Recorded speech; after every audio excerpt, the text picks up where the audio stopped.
हमारे मेहमान अक्षय ओबरॉय को ओटीटी का किंग कहना गलत नहीं होगा। ये इतने सारे ओटीटी कंटेंट हमारे लिए लेकर आए हैं और अपने किरदार की जो छाप है वो उन्होंने छोड़ी है। ऐसे में अक्षय आप इलीगल काम क्यों कर रहे हैं, ये नहीं समझ में आ रहा मैं। मैं बिल्कुल कुछ इलीगल नहीं करता हूँ, सिर्फ शो करता हूँ इलीगल। जी आपका थैंक यू, आपने बहुत बढ़िया इंट्रोडक्शन दिया मेरा। थैंक यू सो मच, सच अ जी। Pleasure to be here and talking to you. जी अक्षय इलीगल के पहले पार्ट के बाद अब दूसरा हिस्सा लेकर आ रहे हैं। अलग तरह का किरदार, अग्रेसिव नजर आ रहे हैं। क्या कुछ नया हम देख पाएंगे इलीगल 2 में? या I think definitely, I think जो इलीगल सीजन 1 के जो फैंस थे, वो एक उम्मीद तो जुड़ी हुई है, एक दबाव हमारे ऊपर भी आता है कि हम अच्छी तरह से पेश करें कुछ ऑडियंस को, बिकॉज ऑडियंस हमें सपोर्ट करती है। If they C some trailer और some look of something they like, तभी जाकर के वो देखते हैं। एंड ऑडियंस को actually to make something work for them बहुत मुश्किल काम है, बहुत लोगों का हाथ जाता है उसमें, डायरेक्टर, राइटर, प्रोड्यूसर। तो इट इज़ आवर रिस्पॉन्सिबिलिटी कि हम कुछ इंटरेस्टिंग दोबारा दें ऑडियंस को, ताकि दोबारा सपोर्ट मिले उनका।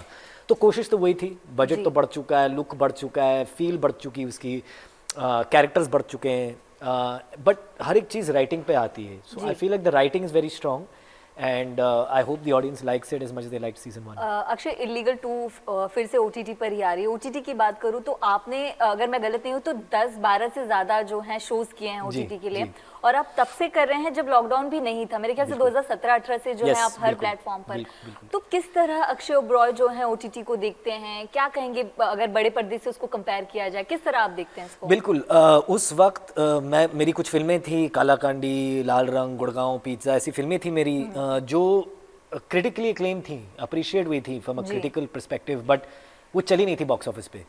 एंड हमारा जो हर एक धंधा, जो फिल्म का धंधा जो होता है, it's an art made for commerce. अगर आपकी फिल्में नहीं चलती हैं तो आपको मुश्किल से काम मिलता है। और मैं एक बहुत भूखा एक्टर हूँ, मुझे एक्टिंग करने में बहुत मज़ा आता है।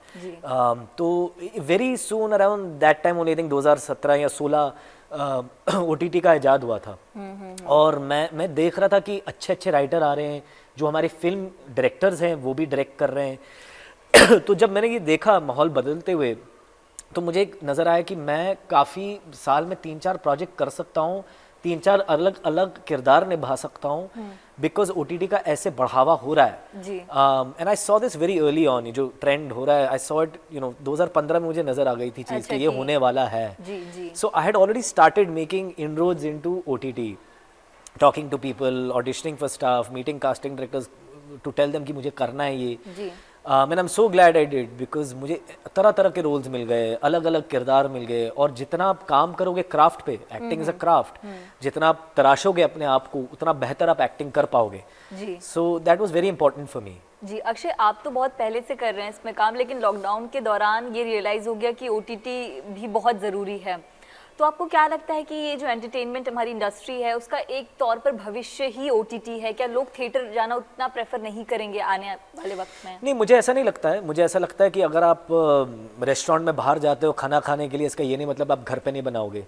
और या उल्टा भी, आप घर पे जो चीज़ें, अगर आप दाल बनती है तो आप बाहर का भी दाल खाओगे।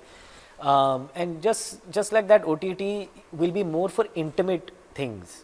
आप कोई लव स्टोरी देख रहे हो, या आप कुछ आम जिंदगी, स्लाइस ऑफ लाइफ देख रहे हो, या कुछ लीगल ड्रामा देख रहे हो, you want to watch it in an intimate setting because it's an intimate show. But films will be your Sooryavanshi, बड़ी लेवल की जो फिल्में होती हैं, बड़े एक्शन वाली फिल्में जो होती हैं, larger than life, Baahubali type की जो फिल्में होती हैं, उसके लिए आप प्रेफर करोगे मैं थिएटर में जाकर के देखूँ, जैसे मार्वल की जो फिल्में होती हैं।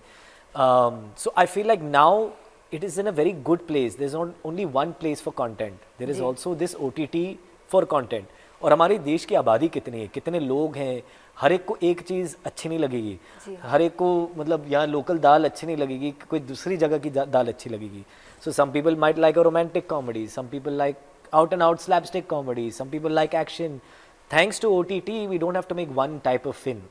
जो पहले ज़माने में ऐसा होता था कि एक ही फिल्म थी जो दिवाली को आती थी और पूरा देश जाकर के देखता था। अब वैसा नहीं है, अब अलग अलग चॉइस फॉर डिफरेंट पीपल। अच्छा, ओटीटी को लेकर एक सवाल ये भी उठता आ रहा है कि यहाँ पे सेंसरशिप उतना नहीं होता, तो जहाँ ज़रूरत नहीं है वहाँ पर भी अडल्ट सीन डाल दिए गए, गालियाँ डाल दी गई, ज़बरदस्ती का। क्या आप इस बात से एग्री करते हैं कि नहीं होती कई सारी जगहों पर इसकी ज़रूरत, फिर भी ठूसा जाता है इसको? यार मुझे लगता है कि अब तक हम काफ़ी जिम्मेदारी से चल रहे हैं, मुझे ऐसा लगता है। आई नो कई लोगों को जो आप कह रहे हो इट्स अ डिबेट। जी जी। जहाँ तक मतलब my position on that debate, I feel कि हम सही कर रहे हैं, मतलब हम जिम्मेदार, अब तक हम जिम्मेदारी निभा रहे हैं अच्छी तरह से, बिकॉज एवरीवन रियलाइजेस कि ये एक नया खुल चुका है रास्ता for people to display talent. तो हम भी नहीं चाहते ये बंद हो जाए या सेंसर हो जाए। बट आई थिंक जो आप कह रही हैं बिल्कुल सही कह रही हैं, because of late producers have become very nervous about this. मतलब बेचना है उसको तो वो जबरदस्ती डाला जा रहा है, ऐसा मेरा सवाल अब है। मुझे ऐसा लग रहा है कि वो कम हो चुका है, अच्छा। क्योंकि people are becoming aware of it, producers are becoming aware कि अगर हम हमने ज़्यादा कर दिया तो सेंसरशिप हमारे यहाँ भी आ जाएगा। हाँ। एंड अब लोग थोड़ा डरे हुए हैं। सो आई थिंक जो आप कह रही हैं बिल्कुल सही कह रही हैं, ये चर्चे में ये बात थी कि ऐसा हो रहा है ज़्यादा, but we were also making stories like that. अभी आप secret games without that kind of content, जरूरत थी उसकी। जी जी। वो दुनिया है उसकी। बट यस, अगर ज़बरदस्ती हो रहा है, नहीं होना चाहिए, बट मुझे लगता है कि अब काफ़ी जिम्मेदार हो चुके हैं लोग। अक्षय, आप जिम्मेदारी की बात कर रहे हैं, लेकिन नवाजुद्दीन सिद्दीकी जी की बात करें तो उन्होंने कहा कि अब ओटीटी जो है वो डंपिंग ग्राउंड बन गया है, यहाँ पर क्वालिटी बहुत कम है, मतलब ज़्यादातर कंटेंट ठूसे गए हैं, ज़्यादा जो क्वालिटी अच्छी चाहिए वो क्वालिटी नहीं बची। उसको लेकर क्या कहेंगे आप? यार नवाज भाई तो मतलब वो बहुत दिग्गज कलाकार हैं, तो उनके बारे में क्या कहूँ। उनके जो ऑप्शंस हैं, जो चॉइसेस हैं, he is at the top of his game. तो एक से बढ़ के एक डायरेक्टर के साथ काम करते हैं, उनके पास 1000 चीज़ें पड़ी हैं सामने, 1000 स्क्रिप्टें पड़ी हैं सामने। पर हम जो उतने बड़े नहीं हैं, जितने पोजीशन जो उन्होंने हासिल किया है, we have to look at it from a different vantage point. तो मैं उस नज़र से देखता हूँ। मुझे काफ़ी चीज़ें, श्योर बहुत सारी चीज़ें बन रही हैं, पर मैं उसमें अपने हीरे खोजता हूँ। तो जो मेरा खजाना है मैं निकाल रहा हूँ वहाँ से। जैसे मुझे लगता है बहुत बढ़िया शो है। अभी एक आध शो आ रहे हैं मेरे, दिल बेकरार, इनसाइड एज, मुझे लगता है बहुत बढ़िया लेवल पे शूट की गए हैं, बहुत अच्छे प्रोडक्शन हाउसेस के हैं, अच्छे स्टोरीज हैं। तो sure it might become a dumping ground because there is a lot of finance coming into OTT, but I feel कि इसमें भी कुछ हीरे हैं। और ऑब्वियसली इनकी डिमांड है, तभी तो दूसरा, तीसरा, चौथा पार्ट आप लेकर आ रहे हैं। बिल्कुल जी अक्षय, लेकिन क्या लगता है कि जिस तरह भीड़ भाड़ बहुत ज्यादा थिएटर के लिए होती है, ओटीटी आ गया तो उन एक्टर्स को तवज्जो मिला, उनकी जो काम की वैल्यू यहाँ पर बढ़ गई। क्या आपको ऐसा लगता है कि इसके आने से बहुत लोगों की नौकरियां बच गई, बहुत लोगों अरे बिल्कुल यार, बिल्कुल पूरी इंडस्ट्री की नौकरियां बच गई। अच्छा। मतलब including me, from me to lightman to writers to directors. ऐसे बीच में ऐसा हो गया था कि किसी को समझ में नहीं आ रहा था बॉक्स ऑफिस पे क्या चलता है, तो फिल्में भी कम हो गई थी, सिर्फ बड़ी बड़ी फिल्में बन रही थी, किसी को मौका भी नहीं मिल रहा था डिस्प्ले करने के लिए। आज अगर कोई लड़का बैठा है कहीं नॉर्थ इंडिया में, गाँव में, वो सपना देख सकता है एक्टर बनने का। 5-6 साल पहले वो नहीं देख सकता था, उसको खुद को पता था। क्या हम ये कह सकते हैं कि अब स्टार्स का दौर नहीं, एक्टर्स का दौर? बिल्कुल बिल्कुल, आई थिंक स्टार्स को भी पता है। स्टार्स तो हमेशा रहेंगे क्योंकि उनकी ब्रांड बन चुकी है चीज़। मतलब शाहरुख खान कभी कहीं नहीं जाएगा, वो शाहरुख खान है। बट इसका ये नहीं मतलब कि अब एक्टर्स भी अब अप्रिशिएट होंगे। सो सिर्फ स्टार की वजह से चीज़ें नहीं चलेंगी। Even if you look at movies today, new stars are being created. जैसे पिछले 2-3-5-6 साल में आयुष्मान खुराना ने कितना बढ़िया काम कर लिया और एक बहुत बड़ी पोजीशन हासिल कर दी उसने, जो पहले वो पॉसिबल ही नहीं था। So I think things are changing very rapidly. अच्छा, हम इलीगल 2 के बारे में तो बात करें, लेकिन आपकी दिल बेकरार आ रही है, इनसाइड एज 3 आ रही है, उसके बारे में थोड़ा सा अगर आप बताएं अक्षय। बिल्कुल बिल्कुल। देखो मेरी हमेशा कोशिश ये रहती है कि मैं कुछ अलग करूं। That's why illegal season 2, even it that's why Dil Bekaraar romantic comedy from the 80s, that's why a sportsman and inside edge season 3। मुझे लगता है कि जितने मैं अलग अलग किरदार निभाऊंगा, मैं भी एज एन एक्टर ग्रो करूंगा। बिल्कुल। So that's very important to me. और मेरी मतलब मुझे जो लगता है कि मेरा गोल्डन पीरियड टाइप चल रहा है। अच्छा। जिसमें इतनी लाइमलाइट नहीं है मेरे ऊपर की एक ही इमेज बन चुकी है कि अक्षय ओबराय सिर्फ इस प्रकार की फिल्म करता है। I think I can do anything and people से अच्छा इसमें भी देखते हैं, इसको इसमें भी देखते हैं। और दिल बेकरार में तो एकदम ही अलग। हाँ। तो दिल बेकरार में आप काफी जो सीनियर एक्टर्स हैं उनके साथ भी काम कर रहे हो, उनके साथ कैसे? अरे बहुत गजब यार, राज बब्बर जी और पूनम डिलन और पद्मी कोल्हापुरी बहुत ही टैलेंटेड दिग्गज कलाकार हैं। मैंने उनको मतलब देखा है, बड़े होते हुए देखा है। हमारे दिग्गज भी ओटीटी पर आ गए। बिल्कुल, हमारे दिग्गज भी आ गए, तो उनका एक तरह से परिचय हो रहा है ओटीटी के साथ विद दिल बेकरार।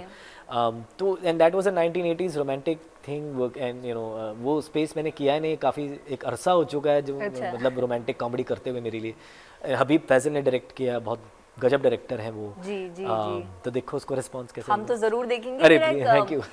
आखिरी सवाल आपसे है कि इतने सारे कंटेंट पे आपने काम किया है, डायरेक्शन में भी जाएंगे, प्रोडक्शन में भी जाएंगे आप ओटीटी के? यस, मैं डेफिनेटली इंटरेस्टेड तो हूँ। डायरेक्टर मुझे नहीं लगता मैं बन पाऊंगा। अच्छा, ऐसा क्यों लेकिन? बिकॉज मुझे समझ में आ गया कि डायरेक्टर एक बहुत बड़ी पोजीशन है, एक अच्छा। बहुत बड़ी जिम्मेदारी है वो। आपको फिल्म मेकिंग के बारे में हर एक चीज़ पता होनी चाहिए, जो मुझे नहीं लगता कि मेरे अंदर वो उतना ज्ञान अभी मैंने प्राप्त नहीं किया है। अच्छा। एंड एज एन एक्टर मुझे इतना मज़ा आ रहा है अभी कि मैं खेल पा रहा हूँ। मतलब आप समझ रहे हो, मतलब एक बैट्समैन जब फॉर्म में आता है ना तो उसको ऐसा लगता है कि और खेलूँ क्योंकि मज़ा आ रहा है। जी। तो I am at that stage as an actor, तो I am enjoying that a lot. I think future में मैं कुछ प्रोड्यूस करना चाहता हूँ, बिकॉज जिसमें भी एक्ट करूँ या ना करूँ, हाँ। बट सर्टन ऐसे स्टोरीज हैं जो मैं बताना चाहता हूँ।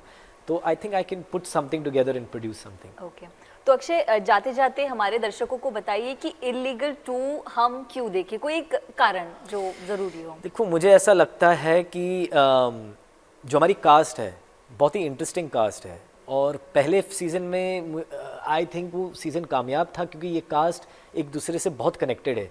हम एक्चुअली दोस्त हैं, हम अच्छा। मतलब पार्टीज में भी करते हैं, साथ में पार्टीज करते हैं, बात करते हैं फोन सेट पे कुछ प्रैंक वगैरह अरे अगर आप बहुत शेयर सारे, करें। आप मतलब मार डालेंगे मुझे लोग। तो शिकार कौन होता था, आप या फिर किसी और को नहीं नहीं, यूजुअली शिकार तो मैं नहीं था, मैं डेफिनेटली प्रैंक्स करता था। अच्छा। Specially on Neha and Parul. And Tanuj भी आ गया हमारे शो में तो और मज़ा आता है। And you know I firmly believe that when the actors are having fun, वो चीज़ नज़र आती है स्क्रीन पे। अच्छा। Even if it's a legal drama, because ये ड्रामा है, legal season 2 is a drama, but हमें इतना मज़ा आया और हम इतने एक दूसरे के साथ कंफर्टेबल हैं, वो चीज़ नज़र आती है।